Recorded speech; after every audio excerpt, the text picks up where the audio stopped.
Yes. Mic. Alright, what do we got here? It's fucking legit. I think we're gonna have to say jacket on for this. Oh.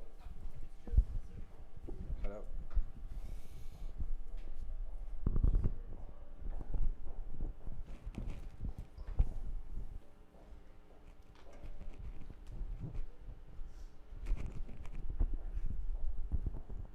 How far up like this? Oh, nice. That sounds great. Grady's the plug. It's been tested. It's great. You can trust him. Try some. Cool.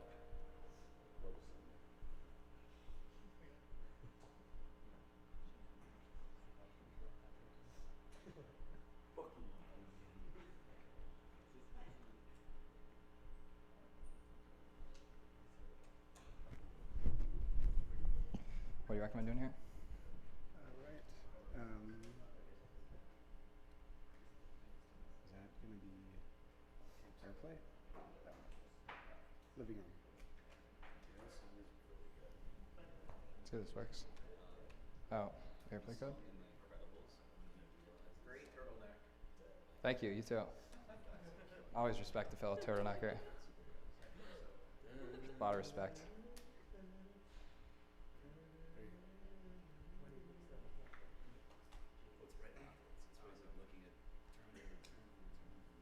Nice.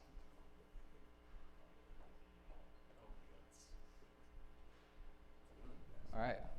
You want to tweet this out? Yeah. Is this on? Nope.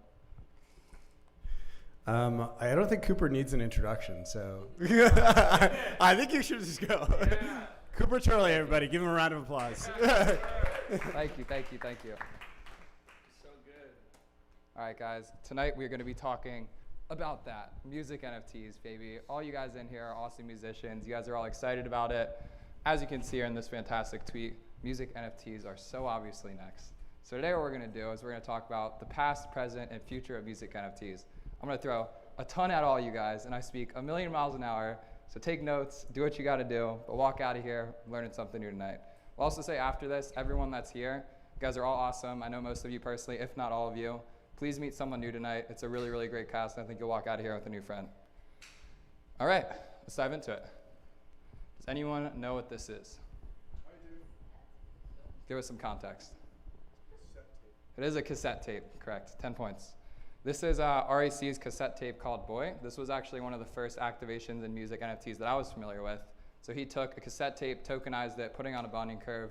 This cassette tape got to be worth $5,000. And at the time, people were like, wow, these music assets, they can be worth a lot. They're pretty cool. They're pretty exciting.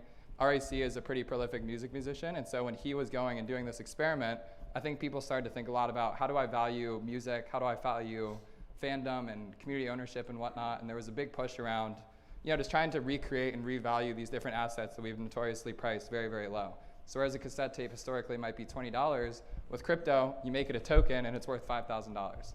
I think the premise there is that when you unlock creativity and you allow people to start to revalue these assets, you have some really fun, exciting experiments happen.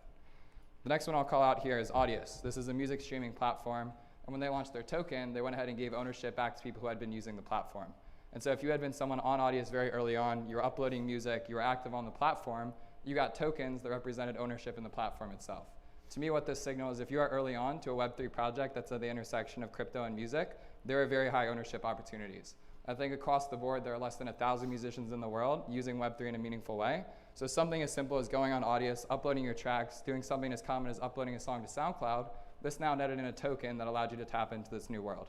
A little bit later, I'm going to come back to why this is relevant to music NFTs, but what I'm doing right now is going through a timeline. Something like cassette tape with Boy, something like Audius's NFT launch.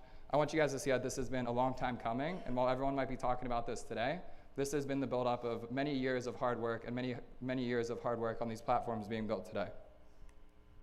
This is my Nifty Gateway collection. So for those who remember this, there was a very, very big run-up of music on Nifty Gateway. Every artist in the world was dropping audiovisual NFTs. It was a great way to collect an artist that you knew and love, and for many of these musicians, this was their first time tapping into Web3. So as you can see across the board here, it wasn't only musicians, but I think what we found is this was the first time that someone with a big brand in music came into crypto and tokenized something. For me, that brand novelty of being able to say, hey, I'm collecting an Odessa NFT, I'm collecting an Millennium NFT, I'm collecting a Tycho NFT. You know, these are some of my favorite artists, and for me, this was my first time to actually collect something in crypto that represented a brand that I knew and loved. It wasn't like it did anything crazy. There was no ownership with it. There was no access to it. There was no utility. It was just, hey, this brand is cool. It now has an NFT, and I'm going to buy that. And for a couple months there, this was the kind of sparked this huge wave around music NFTs. All these artists were saying, hey, if I can go out and just give my fans something to buy, chances are they're going to buy it. I think that a lot of us that are in the crowd know how that went, and there was a lot to learn from it. But the cool unlock here is the fact that if I was a musician and I wanted to do crypto, there was a platform that allowed me to make an NFT and allowed someone to buy it with a credit card.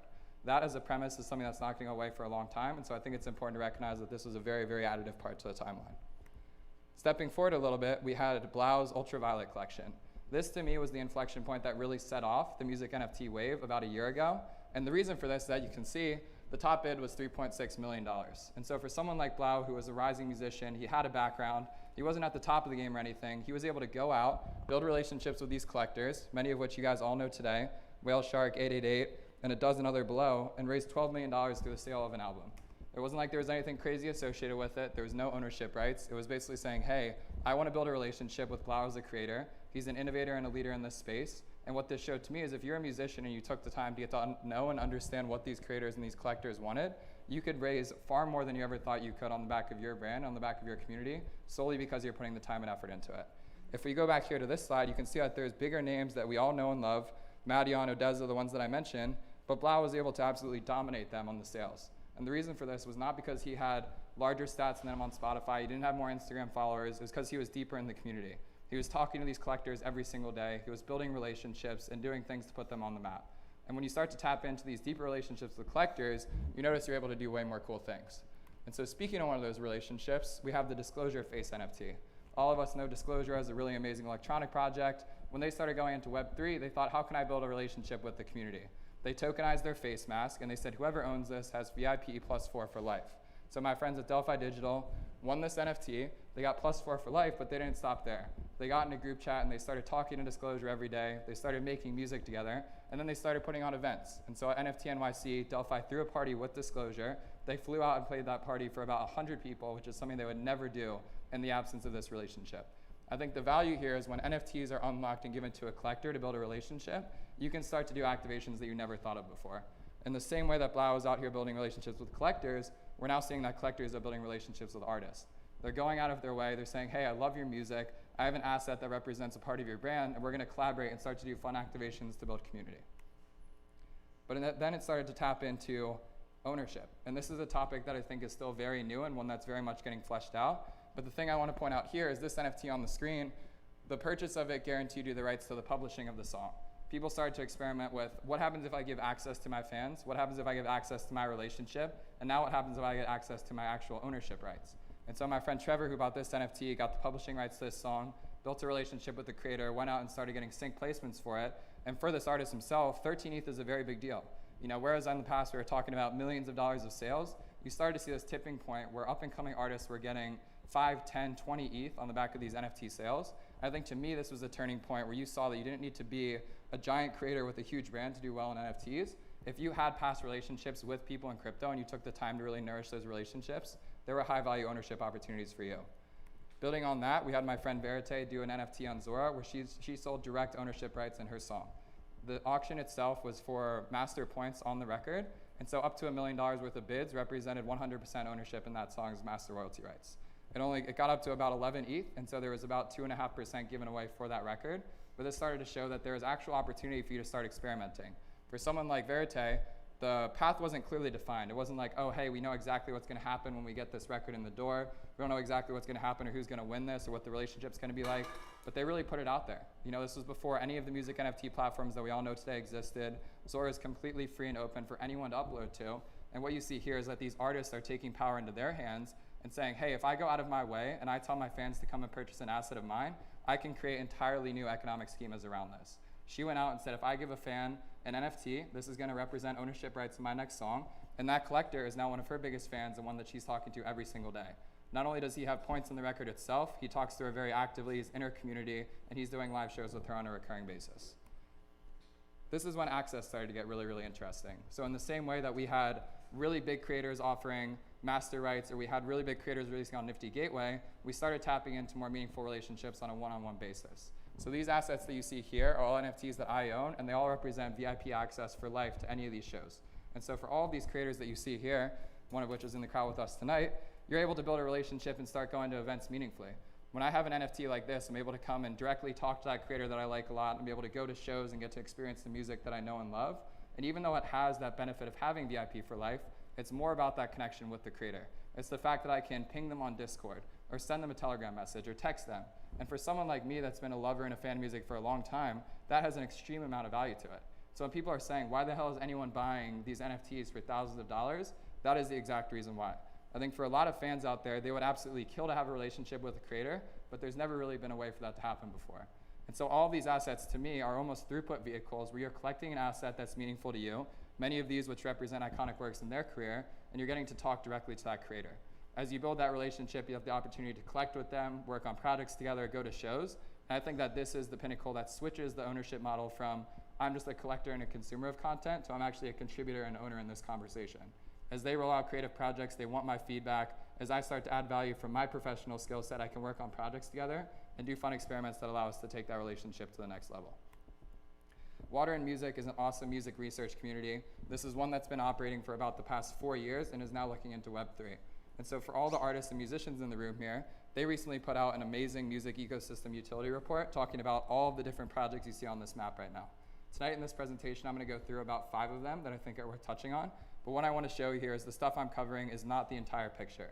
We're going to touch on a lot, but there's an infinitely growing map here to get involved as a creator. And so when you hear about the names that are coming across every day, please don't think that that's the only way to get involved. There are new things popping up every single day, and all of these platforms are looking for beta testers. If you're an artist that's exploring Web3, the best thing you can do is be active across as many platforms as possible. Talk to the teams, give them feedback on the product, tell them what sucks, tell them what you like, really help them get through the mix, because a lot of the times, these builders are building for teams and artists that they've never experienced before. You know, they have intuition about what you as an artist might like, but you being able to come to them and say, hey, this feature makes no sense. I have no clue what's going on here. This sucks. This is great. There's a lot of value in that. And so as you look at this map here, please note that there's a lot going on. There's many ways to get involved, and it doesn't stop at just the ones I'm going to mention tonight. I know I touched on a lot of moments in the past couple minutes there, but there's an awesome report by NFT Now on top 21 music NFT moments of the past year. I'd highly recommend you check it out. It's about a 5 to 10 minute read. All of them go into different moments. They talk about why they're important and what's relevant. And through this article, you're going to be able to see the picture of everything that's happened and how we've gotten to the stage that we have today. Some of my favorite ones, this is my friend Jameis on the cover, about the unreleased Wu-Tang album. This is a one-of-one album, and as a DAO, people pulled funds together. They said, okay, we want to do some crazy stuff and buy some crazy NFTs, and so they bought the one-of-one Wu-Tang album. It's the only one in existence. If you were in the DAO, you got to go and listen to the album in person, do crazy experience that you thought would never happen, you know, in the general wake of fandom. But if you're able to come together as a group of fans and collectors and say, hey, we really want to set a tone and really make a precedent for how powerful this movement is, something like buying the Wu-Tang album as a crypto native community and doing really amazing things with it is a primary example of why it makes sense to start building a deeper relationships with your fans and to start giving them ownership rights over what you're doing. This is a show in Brooklyn for Tycho that I helped organize some POAPs for. And so for those who don't know, POAPs are basically digital tickets or digital accolades of physical and digital events that you go to. For people who went to this show, they received an email after saying, come and collect a POAP. It was free to claim. It is an NFT, but it doesn't cost you any money to mint. You enter an email address and you're able to collect and basically claim the fact that you went to this show. As you can see here, there are about 265 people that claim that. And for the artist, you're now building a social graph of people that have on-chain wallets. I think this is really important to call out because everyone in the room is excited about the idea of music NFTs, but I think there's a preconception that you either need to A, have a lot of money, or B, be pricing your things very high to get started. With POAPs, you can mint them for free. There's no startup cost. Everyone here probably is playing concerts at some point in the future. Everyone is doing town halls in their Discord. Giving people ways to collect NFTs and start to build a social graph is extremely important. You know, over the next year or two, you want to be building an audience of people that have wallets that you can go and interact with them in new and exciting ways. Giving them airdrops, doing targeted interactions, doing token-gated servers, all of this is extremely important. And the one thing I want to call out here is you do not need to have money as an artist, and you do not need to have money as a collector to get started in Web3. There are ways to build things like POAPs that allow you to start building a social graph completely for free in a couple of clicks. One of our artists here tonight, Daniel Allen, had a really, really incredible project called Overstimulated. And to me, what was amazing about this is this showed that you do not need to be a huge musician to make major waves in crypto.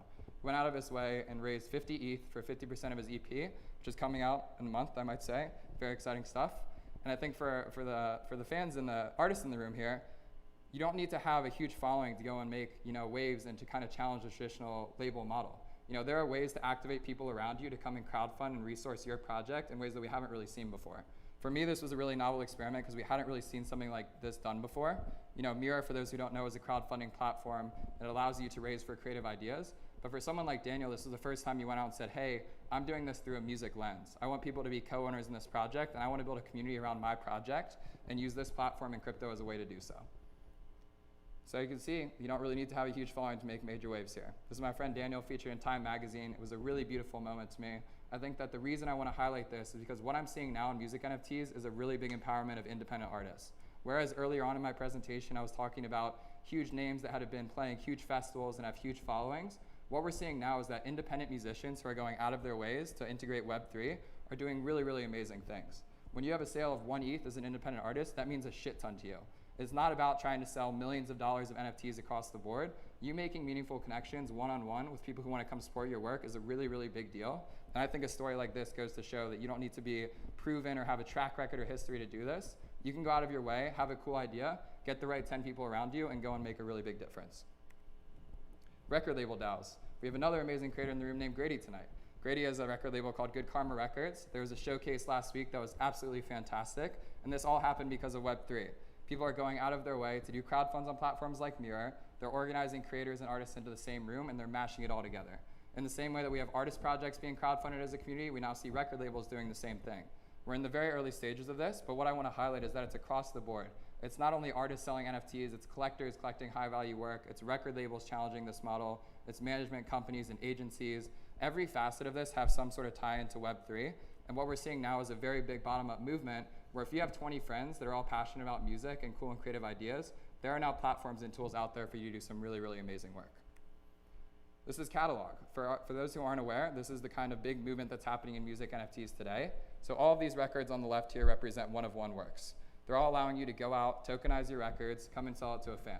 We have another creator tonight, Alec King, who I'm very lucky to have in my collection. Yeah. And as you can see here, as an independent artist, you can go out of your way, mint a one-of-one, and make a connection with a new fan. Someone like me, I've been listening to Alec's music for years. I've never had the opportunity to meet him before. He mints on Catalog, I collect his work, and he's in the room tonight.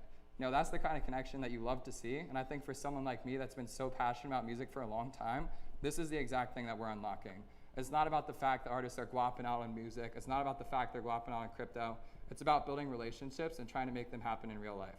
And so as you can see here on the right, it's nothing too crazy. You're uploading a song and a cover image. And the thing I want to highlight is that Catalog is really about collecting the song. In the early examples we shared, it was about collecting the likeness of a creator. It was about collecting a 15-second little animated clip with their logo on it. This is collecting the source. This is collecting the song that you know and love on Spotify. There's no ownership rights with it. It's saying, I really back this artist and I fucking love this song, so I want to have the rarest version of it. I want to have the one-of-one vinyl of it, the one piece that no one has. And in that fan community, it's a really amazing way to show that I was there early and I supported this creators in their early days when they were coming up and blowing into the thing that we all know they're going to be tomorrow. This is Sound. This is another crypto music platform that allows you to buy editions of works. And so you can see here on the top left, we have Oshi's Drop, which is the first on the platform, 25 comment slots, all priced at 0.1 ETH. Whereas this platform Catalog is one-of-ones, this broke it down and allowed you to start collecting versions of music. I think this is really important because whereas someone like me can go out of my way and buy one-of-one records, not everyone could do that. We all have fans that we know would go out and love and support us if they had the means to. And so what's really amazing about Sound is you started to break down what it means to collect music. As you can see in the bottom right here on the audience tab, these are all the people that have collected those records and those comment slots. There's 25 of them. I believe whereas we started from a one-of-one standpoint, we're now up to 25. I think in the future there's going to be thousands of people collecting all the songs that we know and love. I think one day you're going to be able to go to Spotify, see the canvas art in the background, and press mint for $5. As you build that social graph, we're going to start to see that collecting music is no longer about just streaming a song a million times and posting it once per year on your Spotify Wrapped. It's about you going out and living that experience every single day of the year. Sound is a really new platform, and so for those who aren't aware of it, I recommend checking it out. They launched about 2 weeks ago. They've sold out every single drop, and they're up to about 15 of them. And it's just a really amazing way to show that you don't need to have a huge following again to have success. For something like this, it's more about being early and active in the community. And if you're an artist that's been very tapped into what's happening, you have a much higher likelihood of dropping on Sound because you're in the mix, present, and talking to all the people that are making this wave happen today. This is Arpeggi, which is a Web3 DAO. And so for the producers in the room, I also want to highlight that it's not only about you having to have an official artist project, you being a singer or a vocalist or a rapper, whatever it might be. Every layer of the music stack now has opportunities for you to create. And so if you're someone who's been behind the scenes for a long time, there are ways for you to tokenize and create your work as well. Something like Arpeggi allows you to take your source file, export that, and sell it as an NFT. And for all these artists that are out there that have been historically just kept behind the curtain and maybe legends in their own circles, but not publicly, there are now open mediums for you to go and tokenize your work and have high appreciation assets.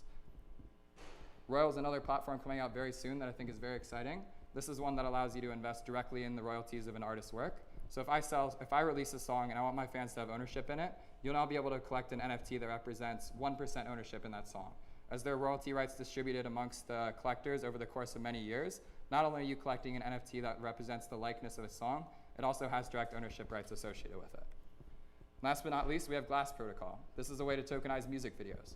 I want to highlight this because I think every artist in the room has gone through the struggle of putting $10,000 into a music video, getting 20,000 plays on a YouTube channel, using it as a flex on Instagram, and then never seeing it again.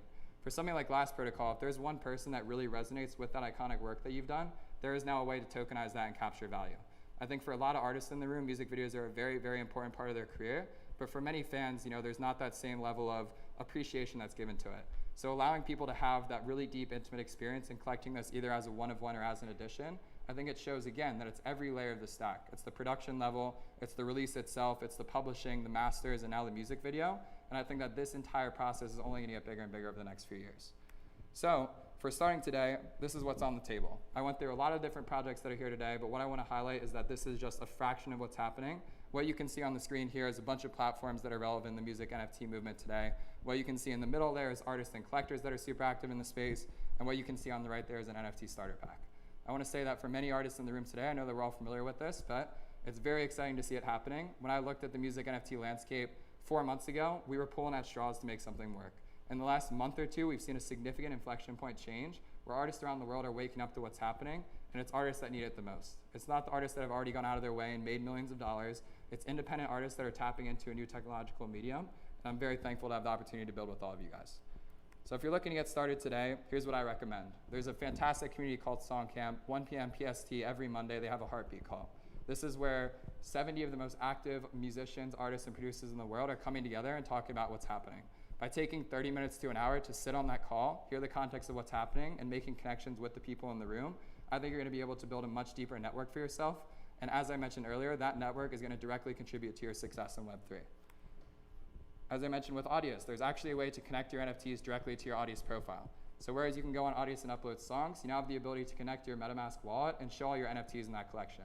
So if an artist that has a record on Catalog, if I have a drop on Sound, if I have a track on Arpeggi, I can go to Audius, connect my wallet, and show that directly in my interface.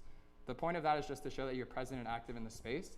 And so if I'm someone that's going and listening to music on Audius and I see a collectibles tab, I immediately know not only does artist tap into Web3, I also know they've been experimenting with new platforms, and chances are there's going to be a high likelihood you're able to make a conversion at some point in time.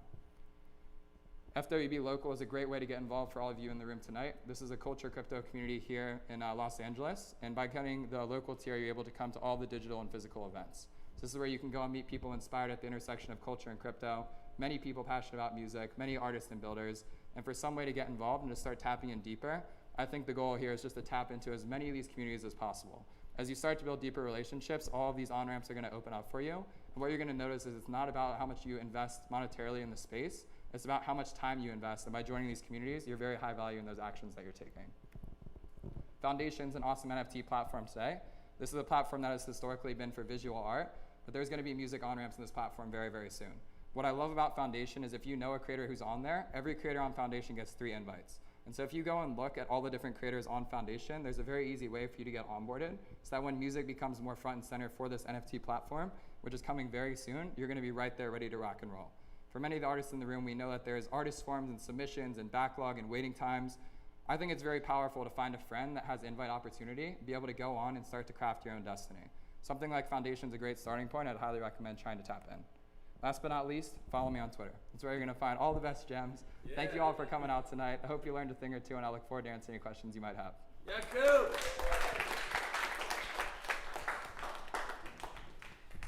All right, questions. None. All right, thank you guys. Appreciate the help.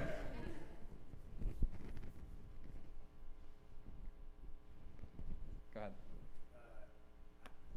There's this idea of like the medium is the message, right? So the history of music is like how it's interesting to think about how technology changed how music sounded, right?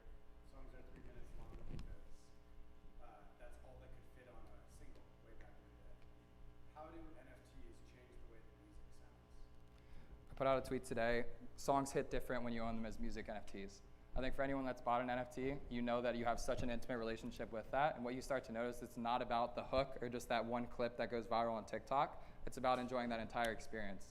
I think for a lot of us in music, we've gotten so used to there only being one very quick snippet that goes viral that makes your whole career. But we've lost the appreciation for a full album, a full project, for an 8-minute song. What I really love about music NFTs is we're starting to value entire works rather than just the 10-second chorus. And I think that as a message is very powerful because it allows artists to experiment much more broadly with their works and start to tap into deeper relationships than they have been in the past. Can you put a music video on Glass Protocol? Are you able to post it anywhere else? Yep. Absolutely. I think this is a really great question because I actually think this applies to all the music NFT platforms we mentioned tonight. When you post in Web3, this does not mean that you can't post it anywhere else. In fact, I actually encourage you to try and spread the likeness of that asset as much as possible. So in the case of Glass, if you post a Glass NFT, it actually does a lot of value for you to have millions of plays on that video on YouTube. You're not giving away direct ownership or licensing rights to that video. It's the rarest collectible version of it. So in the same way that I have a catalog record as a one of one, if my song is popping on Spotify, that's a direct indication that this record on catalog should be more valuable. That's not because it's getting direct ownership rights or royalties, it's just by association. And so as a general rule of thumb, if you're tokenizing a work in Web3, spread that shit out everywhere. You know, put it up as much as you can. And I'm actually a really big fan of Creative Commons license. So it's a very scary topic, but I think the new trend in Web3 is gonna be releasing it for free. You know, at the source, anyone can take it and do whatever the hell you want with it, but where you're gonna see the most value is from these rare versions of these assets where fans are able to really tap in and capture the rarest version of them. Writing is on the wall for why Web3 is so dope. What is the biggest barrier to entry and why are more artists getting involved? I think it's very, very difficult. I think taking the time to understand what MetaMask is, what Discord is, you know, understanding and coming to a session like this, like these are very rare opportunities. Most of these platforms today are very gate-kept. You know, you need to be in the right circle, in the right node to be able to start using them.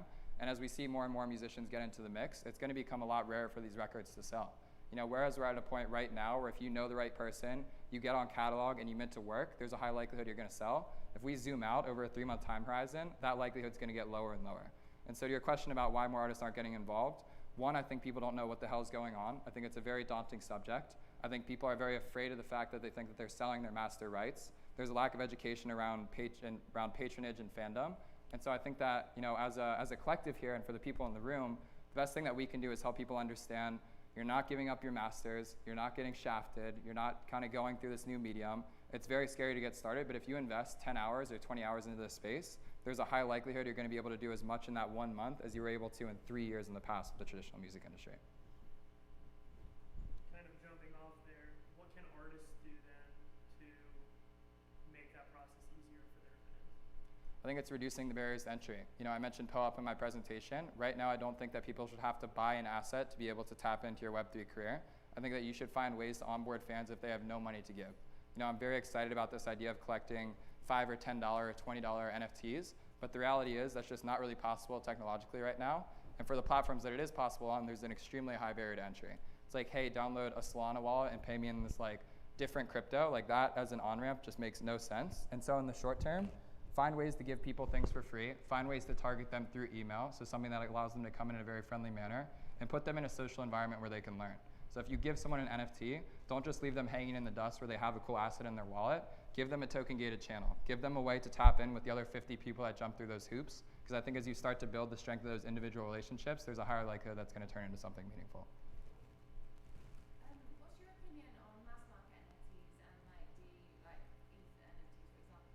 Because you mentioned earlier how you have all the collectors as part of being able to speak to the artists day to day. I think when you're doing like the mass market NFT projects, for example, do you still use that? What is your opinion on bringing mass market NFTs in via gateway payments and stuff like that, and Solana and mass NFTs or those kind of ones, as opposed to ones that would go through ETH? It's It's a great question. I think starting broad is very difficult because you incentivize people to care about speculation more than contribution. And so for the artists that I talk to, I encourage them to start very small and start in a very grassroots manner. I think having 50 people that are actively contributing to a Discord is extremely, extremely valuable, and it's extremely rare. And so whereas right now we get into this habit where it's like, launch a big collection and have everyone just come in together, the reality is there's so many collections out there now that it's going to be very difficult to stand out. So as you start to cut through and think about what is special there, it's allowing fans to come in at lower price points. It's allowing fans to have a sense of identity and ownership in your community. And I think to your question about where that's happening, it's okay to experiment with other platforms. You know, I think that we may think that you have to be on OpenSea to have success, but going out of your way to build a new imprint on a marketplace like Solana or Magic Eden, I think there's a lot of value in that. And so to really quantify how to do that, it's not only about ideating and designing a cool concept like that, it's building relationships with these new platforms. You know, there are different platforms building on new protocols like Solana that are always looking for new talent. And so if you can come in the door and say, hey, I'm new, but I want to learn and I want to be an early tester for you guys, getting the support from some developers to actually go up and whip up something new is going to take you such a long way, because you can see that this wasn't something you spun up over the weekend with your two friends from college. This was something that you actually took the time and effort to really curate and put together in a meaningful way. And would your answer vary if the following of that artist had like 5 million followers? I don't think we're in a space with artists with 5 million followers can meaningfully use Web3 right now. You know, I think that that's something that's going to come over the next 3 to 5 years. But if someone like Drake were to try and do NFTs today, the whole thing would go to shit. I think that's the reason that we haven't seen it, because there's a high brand reputation risk with a lot of these artists, and there's not a meaningful way to actually use it. And so for everyone that's in the room, I think the more independent and the more self-sovereign you are in your career, the more power you're going to have to make a difference here. You know, this is a 3 to 5 year game. It's not about the next 3 months. And so as you're building these experiments, think a lot about what the precedent you're setting with your first project is and how you want to evolve that over time.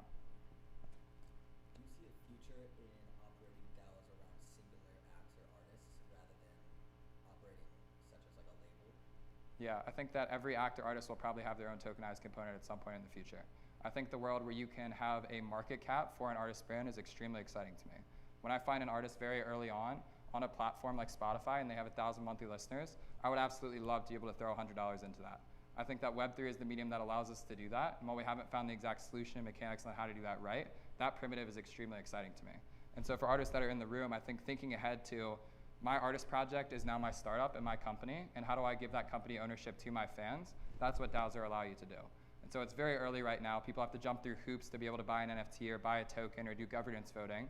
But as you start to think about what I can do to set that precedent, starting to take your Web3 sales and putting that into a community treasury and educating your fans on why that's important, I think in 3 years we're going to wake up. I'm going to be able to go to any artist profile and immediately just buy into their token, and that token is going to give me direct governance weight over that community treasury.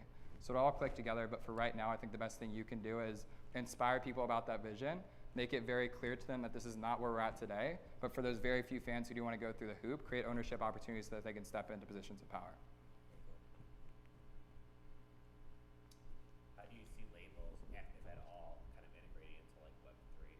It's a great question. I think that labels get a really bad rep in Web3, and I think that's actually incorrect in a lot of ways, because for many artists, they have been very, very, very beneficial. You know, it's a very select few artists, but I think labels play an extremely valuable role in the industry that exists today.